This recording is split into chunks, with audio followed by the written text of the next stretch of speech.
오늘 이 말씀을 가지고 증인이 되라라고 하는 제목으로 말씀을 나누겠습니다. 오늘은 우리 교단이 세계 선교주일로 지키는 그런 날입니다.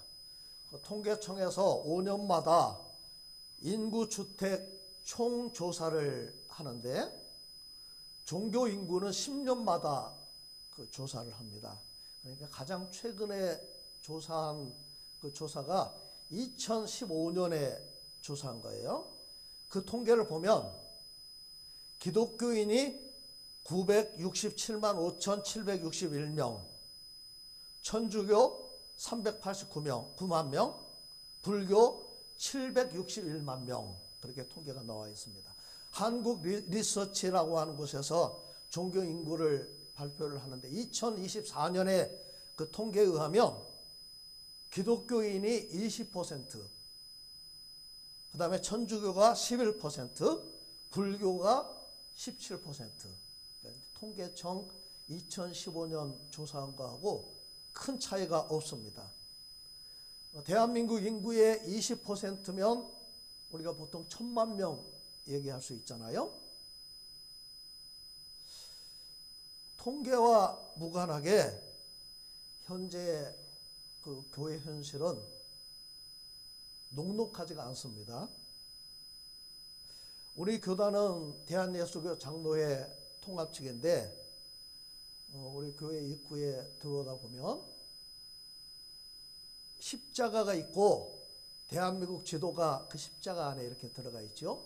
이 나라를 복음화하자, 그런 우리 교단 마크의 그 상징이고, 대표적인 교회가 서울에 있는 영락교회, 또 소망교회, 명성교회, 우리 교단에 속해 있는 온누리교회도 우리 교단이죠. 통계를 정확하게 파악해서 공개하는 그런 교단이 별로 없습니다. 솔직히 말해서 한국교회에서 통계를 정확하게 공개하는 교단은 우리 교단하고 감리교 정도, 그 정도 보면 됩니다. 감리교는 2024년 통계를 보니까 교세가 110만 명이라고 그렇게 보고를 했습니다. 우리 교단은 2023년 통계가 있는데 노예가 69개고 전체 교인이 220만 7,982명이다. 제가 이 통계를 설교를 준비하면서 통계를 보다가 깜짝 놀랐어요. 2014년에 281만 574명이었어요. 280만 명이었다가 지금 220만 명으로 10년째 계속 교세가 감소를 하고 있습니다. 우리 교단이 한국교회에서 한 30% 정도 된다, 그렇게 일반적으로 그렇게 봅니다. 그렇게 본다면 한국교회가 많을 때는 1200만이라고까지도 이야기했는데 실질적으로 700만, 800만 정도 된다고 보는 것이 합리적인 것 같습니다. 우리 교단은 1907년에 처음으로 노예가 조직이 되었습니다. 그때 처음 생긴 유일한 노예라고 해서 동노예라고 이름을 붙였어요. 그런데 동노예가 설립된 그 해에 선교사를 파송하기로 노예에서 모여서 결정을 해서 2008년에 처음 선교사를 파송을 했는데 제주도에 이기풍 선교사를 처음으로 파송을 했습니다. 1912년에 우리 교단 총회가 창립이 됐는데 12년에 창립이 되면서 1913년 그 다음 해에 타문화권 선교사로 3명을 파송하기로 그 총회에서 결정을 했습니다. 그래서 박태로, 김영훈, 사병훈 목사를 중국 산동성에 선교사로 파송을 했습니다. 박태로 그 목사님은 우리 그 장로회 신학대학교 그 총장을 지내신 박창환 교수님, 제가 참 존경하는 어른이신데 돌아가셨죠. 그분의 할아버지가 되는 그런 분이십니다. 1885년에 언더우드가 이 땅에 처음 복음을 가지고 왔으니까 불과 28년 만에 총회가 조직이 되고 그리고 선교사를 파송을 한 겁니다.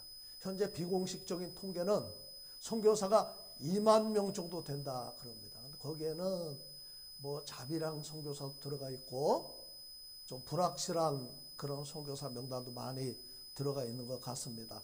우리 교단 그 파송 선교사는 약 1000명 정도 되는데 우리 총회 파송 선교사는 엄격한 기준을 적용을 하고 있습니다.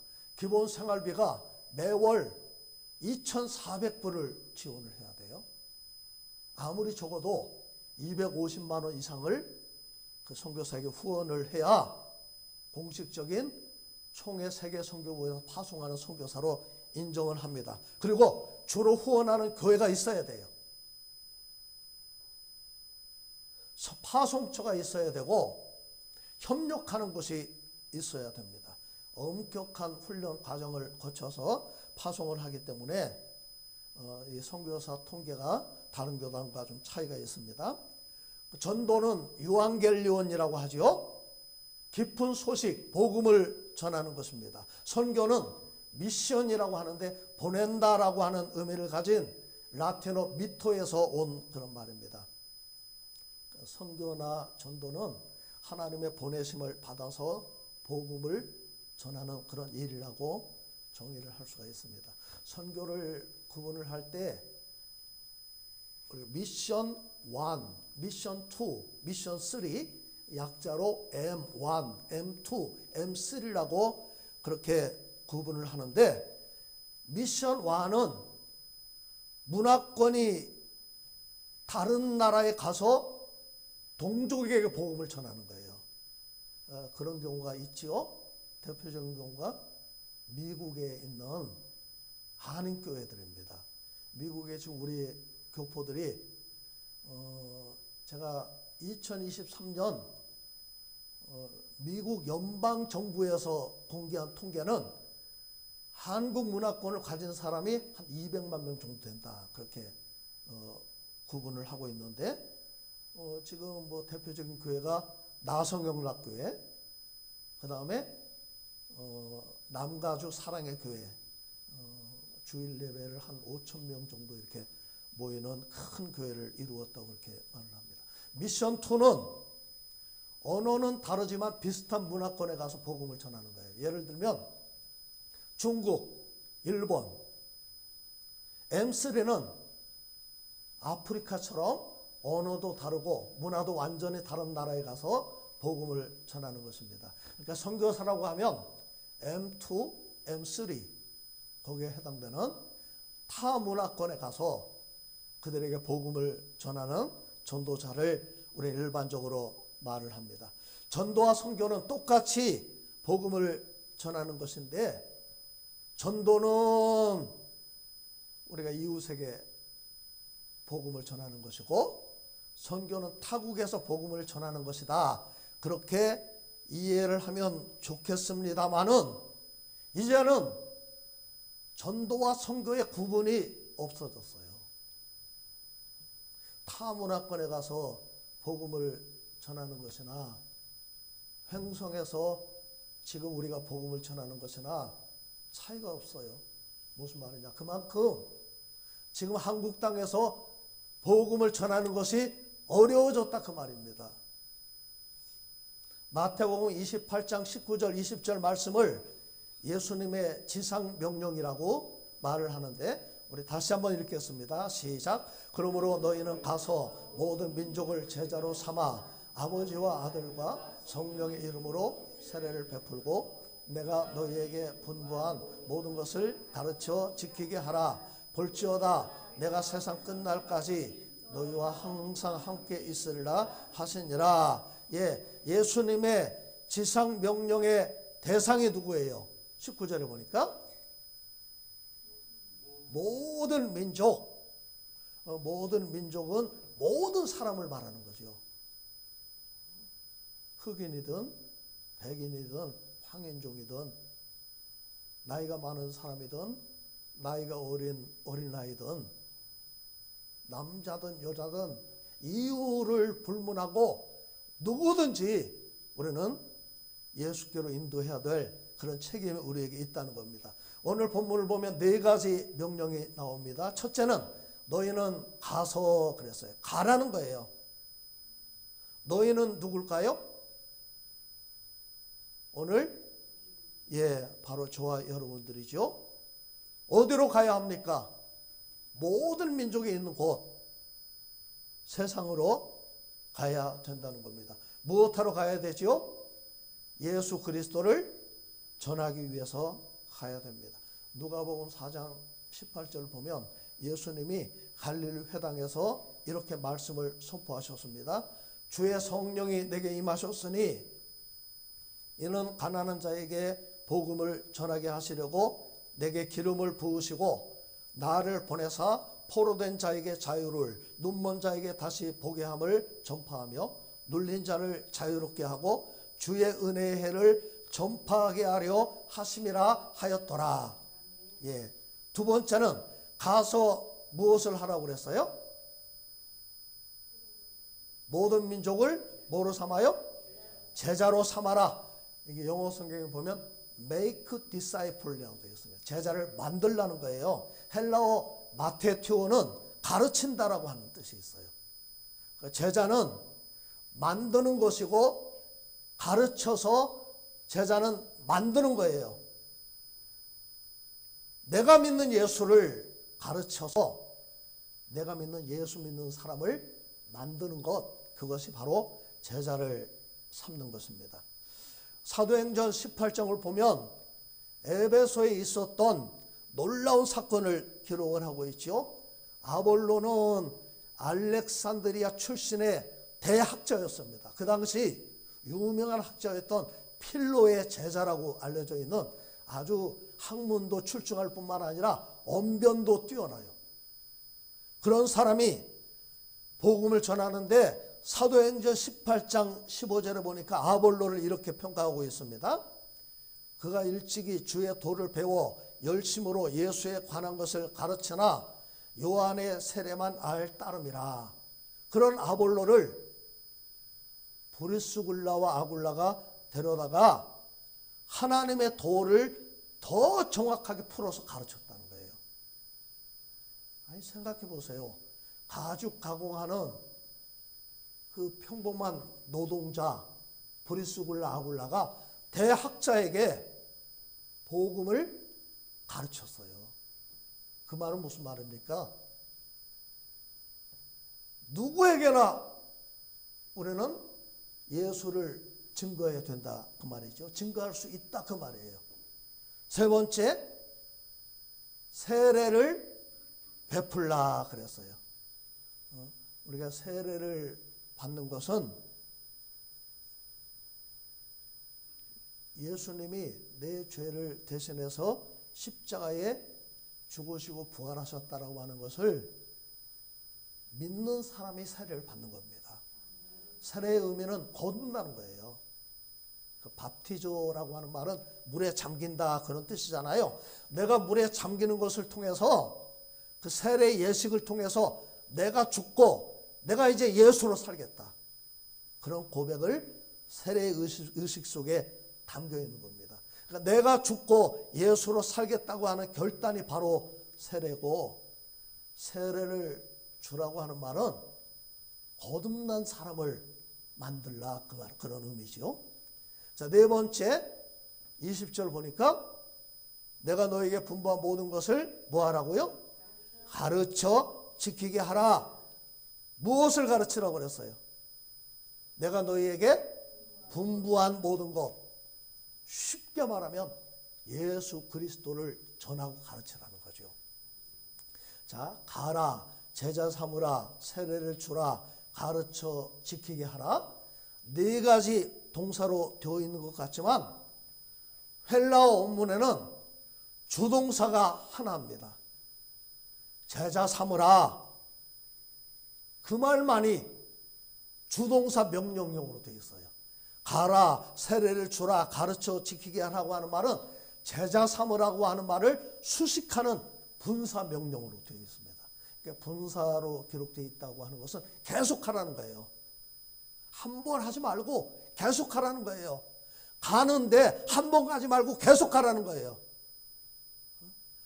세례를 주는데 한 번 주는 것이 아니라 계속 세례를 주라는 거예요. 가르쳐 지키게 하라. 계속 가르쳐서 지키게 하라. 무엇하기 위해서? 제자 삼기 위해서. 그래서 명령형은 제자 삼기 위해서 계속해서 가고, 제자 삼기 위해서 세례를 주고, 계속해서 가르쳐 지키게 해서 제자를 삼으라. 누구를 제자 삼으라고 그랬어요?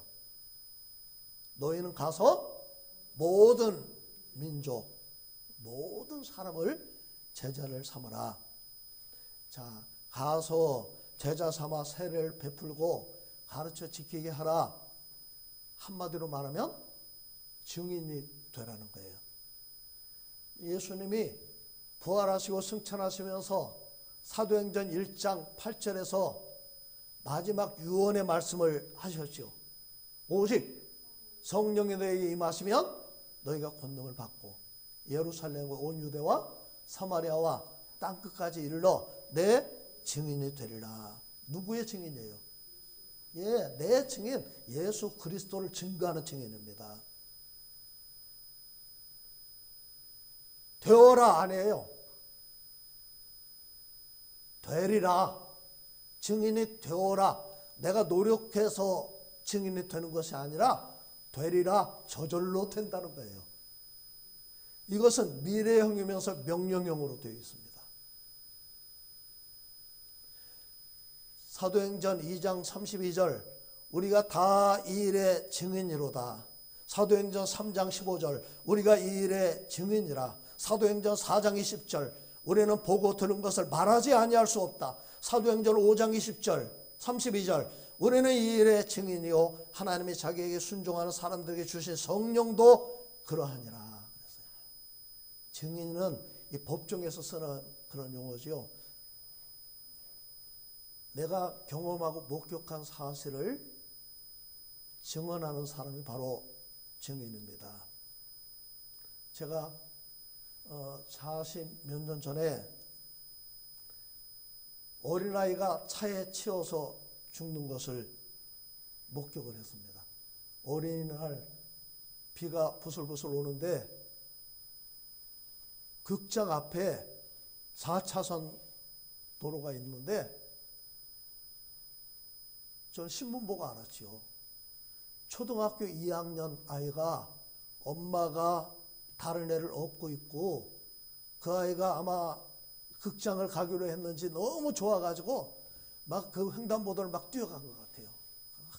뛰어가다가 오는 차에 받쳐서 그 자리에서 죽었는데 지금도 그 광경이 제 눈에 선명합니다.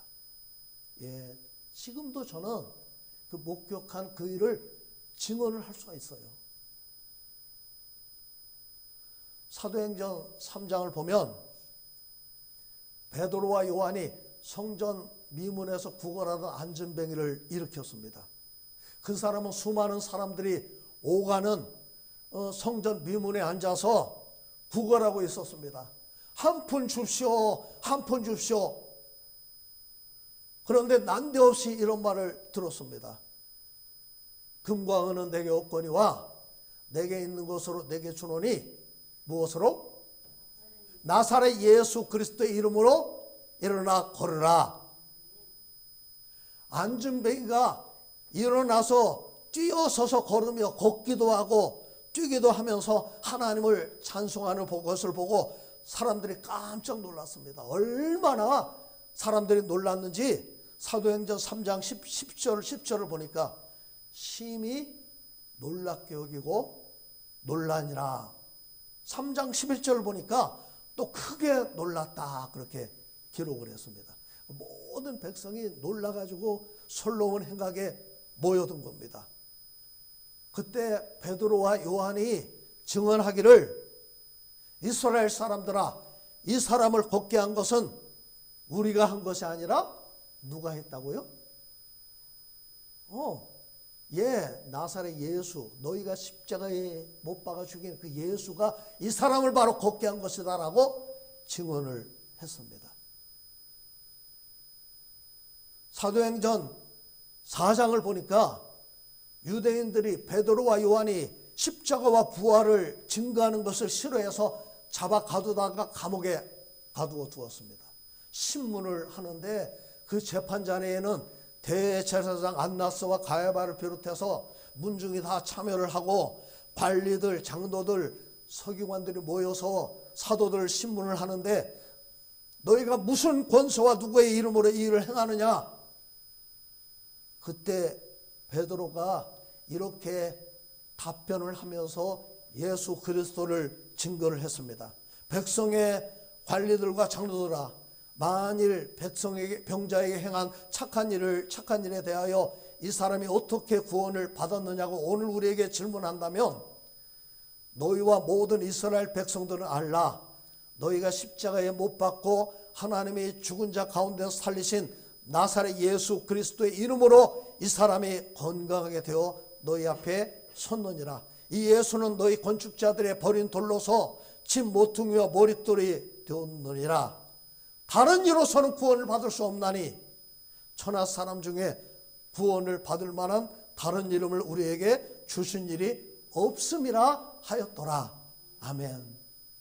사도행전 5장을 보면 사도들이 십자가와 부활을 증거하는 것을 싫어해서 그들을 감옥에 가두었는데 주의 사자가 감옥문을 열고 그들을 끌어내 주시면서 성령께서 그들에게 이렇게 말씀하셨습니다. 가서 성전에 서서 이 생명의 말씀을 다 백성에게 전하라. 제자들이 그 말을 듣고는 가만히 있을 수가 없어요. 그래서 성전에 서서 이 생명의 말씀을 백성들에게 전하고 가르치니까 대제사장과 사람들이 깜짝 놀라서 감옥에 가보니까 감옥이 비어 있는 거예요. 그래서 화가 나가지고 그 사람들 있는 곳에 와서 그 사람들 다시 체포를 하다가 너희는 다시 백성을 가르치지 말라 그렇게 협박을 하고, 그런데 제자들은 그 자리에서 또 이렇게 말을 합니다. 너희가 나무에 달아 죽인 예수를 우리 조상의 하나님이 살리시고 이스라엘에게 회개함과 죄사함을 주시려고 그를 오른손을 높이사 임금과 구주로 삼으셨느니라. 우리가 이 일의 증인이요 라고 대답을 합니다. 그러면서 사도행전 5장 42절을 보니까 그들이 날마다 성전에 있든지 집에 있든지 예수는 그리스도라고 가르치기와 전도하기를 그치지 아니하니라. 아멘.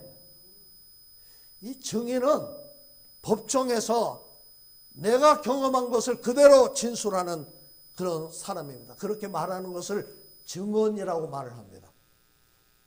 헬라어의 증인을 마르투스라고 하는데 순교자라고 하는 그런 뜻도 있어요.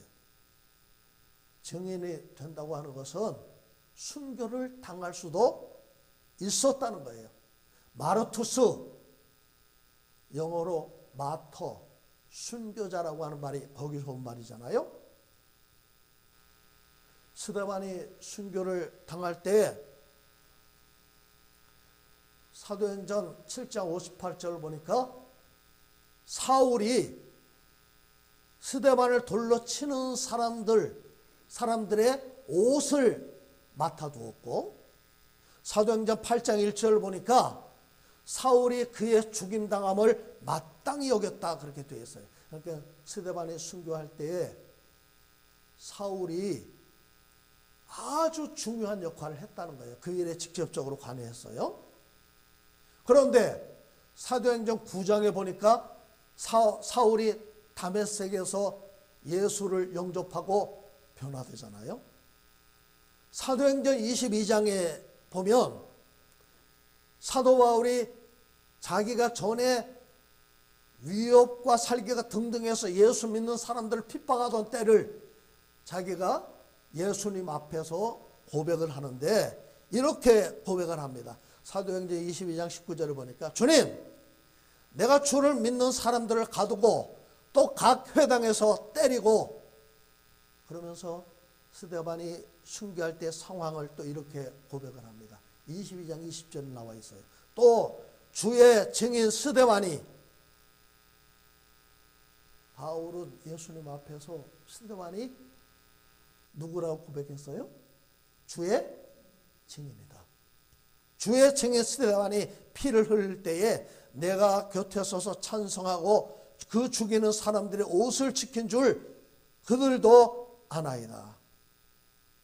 이 고백은 사도 바울이 다메섹에서 예수님을 처음 만나고 두 번째 주님을 만났는데, 사도행전 22장에 보면 주의 성전에서 기도할 때에 주님을 다시 만났다고 바울은 그렇게 고백을 했습니다. 증인이 다 순교하는 것은 아닙니다. 그러나 증인은 순교자가 될 수도 있다는 거예요. 증인 이꼬르 순교자는 아니지만 증인이 되는 것은 순교자가 될 수도 있기 때문에 적어도 주후 2세기 이후에는 증인 이꼴 순교자라고 하는 용어로 동등하게 사용을 했다는 거예요. 여러분, 예수님의 제자들 가운데 가룟 유다 말고 순교하지 않은 사람이 누가 있습니까? 사도 요한은 직접적으로 늦게까지 생명을 지켰지만 그들은 다 순교의 피를 흘렸습니다. 주의 증인은 입으로만 증거하는 것이 아니라 목숨을 바쳐 증거하는 사람들이기 때문에 복음을 전하는 것을 우리는 사명이라고 그렇게 말을 하는 겁니다. 우리는 매일의 삶 속에서 그 예수를 우리는 증언을 해야 되는데, 이사야 43장 10절을 보니까 이렇게 말씀했습니다. 나 여호와가 말하노라. 너희는 나의 증인 나의 종으로 택함을 입었나니 이는 너희가 나를 알고 믿으며 내가 그인 줄 깨닫게 하려 함이라. 나 곧 나는 여호와라. 나 외에 구원자가 없느니라. 우리는 무엇을 전해야 돼요? 하나님만이 유일한 참신이시고 예수 그리스도만이 구원자라고 하는 사실, 십자가와 부활의 복음을 우리는 반드시 증거해야 될 줄로 믿습니다. 내가 만일 내 입으로 예수를 주로 시인하며 또 하나님께서 그를 죽은 자 가운데서 살리신 것을 내 마음에 믿으면 뭐를 받아요? 구원을 얻으리니 사람이 마음으로 믿어 의에 이르고 입으로 시인하여 구원에 이르느니라. 아멘. 그 증인이 되라고 하는 것은 예수님의 명령입니다. 오직 성령이 각성해서 내게 증언하여 결박과 환난이 나를 기다린다 하으나 내가 달려갈 길과 주 예수께 받은 사명 곧 하나님의 은혜의 복음을 증언하는 일을 마치려 하면은 나의 생명조차 조금도 귀한 것으로 여기지 아니하노라. 사도행전 20장 23절에서 사도 바울이 감옥에 갇혀서 고백하고 있는 고백입니다. 오늘 저와 여러분들이 복음을 전하는 이 귀한 일에 우리가 참여하는 증인들이 되시기를 바라고, 오늘 세계 선교 주일인데 가는 선교사가 있고 보내는 선교사도 있죠. 배후에서 그들을 위해서 기도해야 될 책임이 있고 물질로 후원해야 될 책임이 오늘 우리에게 있다는 거예요. 천하보다 귀한 생명을 주님께 인도하는 우리 모두가 되시기를 주님의 이름으로 축복합니다.